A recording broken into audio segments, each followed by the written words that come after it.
mo kwaba stronko eba tuba GH. Medi edina na ama owusua. Na dale dano ensema air trend, make social media trend. Na mbi betu just na wo abuhwe so obetimi enye bi ate ewomu. Na efida eye evangelist Apraku my daughter wo to ananano ewo nsiedo no ensem bebre na aba bontin abetoja afa no ho tinana na sitne mu esitie even before the death crampo video of him call viral tesena wonam kwan wa wabo ensa na ebiem so ni bado ebe mu se wohwe ne chia kwan mai kopie mu se wowu no ensem pi e woga na ha wo bia train sene abasade na nutumu ekebi na after ni wo achini wu se busuafo so epie adase wo mo ka do mu nim efa ne ho ene tese na sitne mu ne dofo no tese ne ma ne yere ene ne mamimpo yete omunum asem na we ene ye hwe se ensem no se beti akoda na ase diem ene apie fumaba ene yakoto eye counselor literate Ghana ha so counselor literate at say asem bia wode na nutuma na wase asem no wono so na obetum na we die Ghana fo bi esusu se ensem na ode to dwa ne de wo hwe ne yie pa na wutie ne ya nyansa kakra de ebi empem nyansa kakra ewo mu na ne nya ne se counselor literate ne ensem for da beto dwa efa Apraku my daughter wo ni se do say Apraku my daughter na what ase na Ghana for be do na dream say wa bra say esi ade de yehu be bia ne nante kra efa no kwapo na ente sa na asofo mpenifo ebi ti say beduko bi ebiem so REV.OBOFOUR no mo ye ne mwa nkasa de bia da no mo ye ne mwa sika kese ni echi bi ni de tunu kotokom say de obedi so de obenom bebi obeda ka krampo a wo be fa de ko bebi a okobia no mo bom ho modern say wo mo be provide bi adiama ne say na Apraku my daughter ne ho entre no wo bo REV.OBOFOUR ni car the man and ebiem so driver na wo yi na ato man say Apraku eko bebi a won driving enko sika sumbu 200 million arts na sika ne fe 20,000 Ghana cedis no can pay mu kan say and pass REV.OBOFOUR edis can be ema eye Apraku my daughter bro ba na sorry no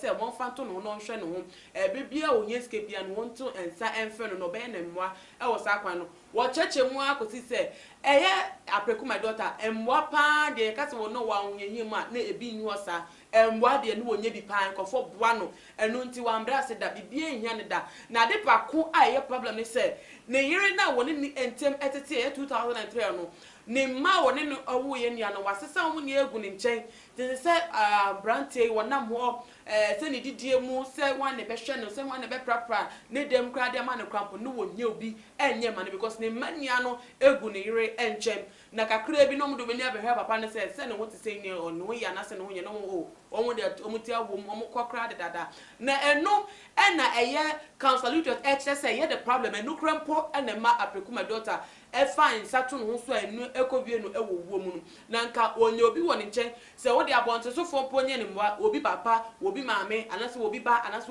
obi kra eyire enye ne mwa na wo na simu mba chese nkombe wo ho for him no na bakompo eni wo for him na eba ne sen na wo ba obema wo yare a wo ma ono nko omutimi ja na ema ne da dem ade chia ye ko hu se wewu ento ono do hu ni se na ma no sesesi a wewu a wo mu besu ade omtse gum tisu pa se ye de wo ye je wo mu munye sakra na enfata wo mu ni papa bia wo bebia na ko wo mu dom papa alase wo mu ni dom papa so papa ye wo mu papa se na asem city a enka wo yare da dem a wo bie ni nchen nko mbeba wo moden wo mu ma ho mehwe nim keke ensa wo chi nko ma me nchen wo metra ne ho de dan wo de ma na ja wo da obi o yare de wo ye den eja no wo kosa o meda ne nchen ahwe se wo hia bibi so ana so wo hia bibi ko mehwe mu do mu ene ho enfo mu ho nti na wo mu ba do hwe ne nim kakra ne ye de adom ne ye ko enu nti na ma papa ne wo nti si ade ya wo wu de wo mu nya kra se wo mu do mu sabe susom ene ye papa ye ene be ye papa ye dabida wo mu nya mu no counselor literate onu ene asofo a wo mo ye beduko bi ene REV.OBOFOUR ene bi ekeka hukum chat ne obodin se wo mo ye ne mo ano o mo no sisi ade Apraku my daughter wu a wewu ni esi o mo nanso eyeyo se ne esie no se ye esina se asese no ho nsem nya no eno esi wo mo nanso nti ma ne de wo mo twa mo nko nchen na ne yere crowd ne East Africa don pese o de me ba asem ne mu na ebusuafo asem de me burego no beka sem ya na me kama asem nti ye kotie emfi eye counselor literate on Apraku 3 children Mo papa Apraku anu odin aso Apraku He's so religious that he has never been to the hospital before. His first time in the hospital was just recently when he fell. I took him to the hospital. Oh, you took him to the hospital. Prophet Emmanuel Bedu Kobi and Reverend Obofour and Kum Chacha. Thanks to them. If anybody tells you that Apraku never had help, they're lying. Obofour gave him 20,000 Ghana cedis. They rented. I thought we saw a video. They rented a place where he sprinted. Yeah. Or see on to international sprinters. A man car no hostel. Yeah. Car no, there was a guy who's driving to baby. Even when he was getting drunk every day, Bedu Kobi kept him behind him in church. We help him when he close from church. They will take Apraku to Paloma to go and Apraku was treated. Obisi yabu Apraku. But I'm saying it's an emano. And an ex-wife. You are the first one now, say. The first person is that if you have a child with any man who never took care of you, and you hear their father is sick and is living alone, watch me. Let the children go and sleep with their father. If somebody could have been in that room with Apraku, even if we could have shake or something, Obibe Sunu, Amoye, and never who. Mubaya Jayi. Mubaya Ajayi Ana. No. No, your father was there at the tree and Amoka shadow. Obi the next Apraku no ding. I mean, I don't doubt it. Boy, no shadow, no. Bro, you my bre. What's your international original? But your father, now, other people who is not his son and daughters can manage him. Mu papa, mu mama te ho, mu tumi ko tena ni chempo ntia mo so be den nyumra anaju dana semo. Wan pame omo.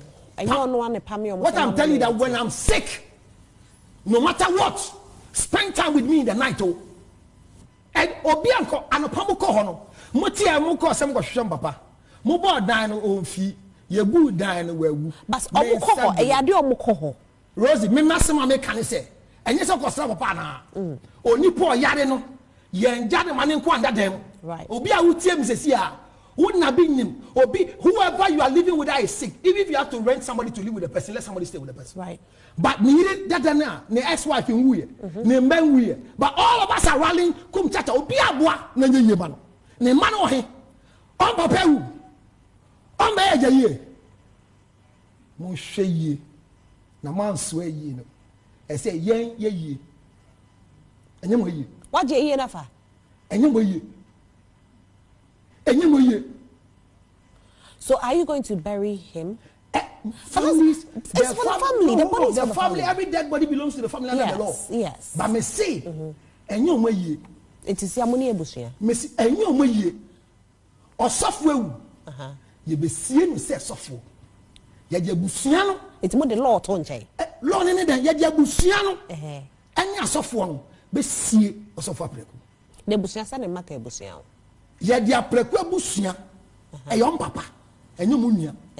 Uwa ebusia ne sie wanya wo ma. E ma ne ye frɛ wo. E ka te wo se mo ma papa atade. Ene ade ka no ndem. Enkwala ne nibia. Yetumi ede ma. Ya asofo. Apraku atade anya de ma yen. Na de ka anya de ma yen. Ba me ka kire won se. Omo nhwe yie. No man ka se yeja. Ewu. Efi se de ekoso no eye ya. Nyame fa Apraku kra ensie. May Prophet General Apostle Apraku so rest in perfect peace. But I was not for sa pepe temi kano kaneno sa no so e dia to akire musa na gana for ka say oh na ka salute o wo musa enkola no manya de e de kra mpa wo musa be mochi e be hom papa nim ne de bia da no meta ne nchen wa hwe kra wo na fofem wo mu school sem kra be papa te kra e me omo enti wo ka ne sense wo mu na ne nchen e na de wo be de mpo hu se de bia wo mu da ne nchen na se de bia wo mu da nchen ti ba da ba kopa wo bia ni ne nchen obu ye nti wo de subon me ba ye enkola na wo be de mpo e kasa e de to kola no so na ye yo po de nke nim se busua e na ye ma e na sie wo meja nti ba ne se na wo ye mma ne si nchen e ha we ni ka se enkola no mo me ye on papa emu no mo an kasa mu e na mo be si omo ya sitire ma ye te ye movies ye nim se okotofo e na so member wu a wo mu ti gina mu se ye den omo an kasa mo be si omo member because ye omo member na wo kan salute say any maybe a wo fiba na uti medina TV so ka say enkola na wo ye on papa wo wu no wo mu nyina nchen ni ex-wife no so a ni kunu ewu kunu ni obesu ni kunu no so nyina nchen na wo a wo fi abonten say wo ye so fa wa ye ni mwenti wo be je ye na tayo ni ase eno ye ka ne sen e wo bedwem ebi so ka say dabi my in fact consulted and not some any bonnet because consulted will assembly requirement and one way go on colano so mudon papa and some papa some mama and can you say what yari no quite them no more John ho echo on my mention and can they crack about running away shit to go back with running chair and a Jew the next day na kabakwa and colamiansa will be a power no papa because it that we and sana hair videos camera service so much no mutum do many gym say papa and we here Tana Manam yes I feel don't have a new love for papa na we would not feel we fear yes we would and we here and to munchu and free a year a moon a be say and semper and a consulate I can no question some of the comments are about a gonna for woman to the effa a year in some now consulate no adiabetu on way efi emi or say the tradition of people won't accept what you said because kids are to bury their parents or you counselor will you do that for them? It is bad if they neglected him, but what did he do for them and their mother? Or see a woman assembly there who name a funny now won't mean not fabako and sin pieces saying as same city. One papa now won't them more than so I and more and tea and net there will moon and no. Wouldn't him a brow what tears no your man here and a man. Wouldn't him mama sit in Munsem and come across one to Munimana. Say what boy almost so and as one won't mean and it's a banner saying, and I would mean about Father Coca said, so I'm one now my henty and into a winter won't mean some young papa not your bar, your tradition, a year customs, I accept away my gun and muno, a year or a jewa, nema and a seal, and to make the wind to me in your bedroom and canessa. Wait so if Elizabeth or also jail there was saying. This is the first time I'm hearing something sensible from you, Councillor Luchard, because all the time, all you spew out is nonsense. But really, they can't stand by him now that he's dead. It's going to make the Ghanaians added that before perfume true. Or say, hey, no crapa na Councillor Waka. A woman said that a bit will have one summer work and fuck him. To meet that 3 sister and I said the same point of him and the buha and koye. Now so when kwa kind dear who nansa be one because as some who came won't mean say or tears and won't no be woman or bedo. Yes, and I am Ghana for a cassette, a tie cassette, Ghana for the dofun, a ripa dofun, a baba sassam, a bear no quarry, and unti. The councillor cassette, a year no, almost suffer for no more dear so much fire, and a quine soa, and no Florence. Nim also there was say yes. As for this, you said it was wicked wives and children. Or say a yerene manu want me a wicked. Na councillor akase ye palm. Hannah Hosanna so there was say wise talk from almost people's number one enemy in Ghana. Say where the nyansa kasa pa na Ghana ha and ge atafo kese a wakasa na obi ebuofu councillor Luchard by way there. Sen wakasa onyansa kwan mu there. Ghana for ebe so no e wo soro. Adwenchen no aha enam di besi won so a wo hwe de ne wadwenche efa ensem no so councillor Luchard say right say obeka say eye ne yire Apraku my daughter ne yire ene ne ma won ma mmoa no won ma hwe no ebra na wo hia omo ebra na wo yare ne nti se si ade a omo bo no matimi abo na akosi owuo mu no se si ade no omo no mo ko kwan so betimi aye ne yie and I say so wo bo ayo so mambo omo ye manko ade omo ho kwan say on papa wi won begire mu esie won papa ni nia no adwen bia wo fa ensem we no betimi e de atodwa e wo too much GH your comment section e biem so no e ma nwen fi se video we you be share e de ma dofo ebusuafo bi bia wo be bia no no so ehun send asem no eni so etie me din ye ba ko pe na ama owusu a follow too much GH our Instagram at too much GH_macram. The major prophet kum chacha on say me catch was say bomoden na hwe too much GH on say me kan ye nya ne bone pa na kase ye pe wo wi ase ya asondin ti na adam wo hu nyame ye no nyam no wo hu ne ma bi a wo hwehwehwehwe e wo other place ni ade cat won na bomoden na be hwe too much GH be hwe na subscribe bomoden o be hwe pe na why subscribe o subscribe na subscribe na o subscribe a na wo benya ne ma pe a wo pe ne ma papa a wo pe ahwe nyame hira na ura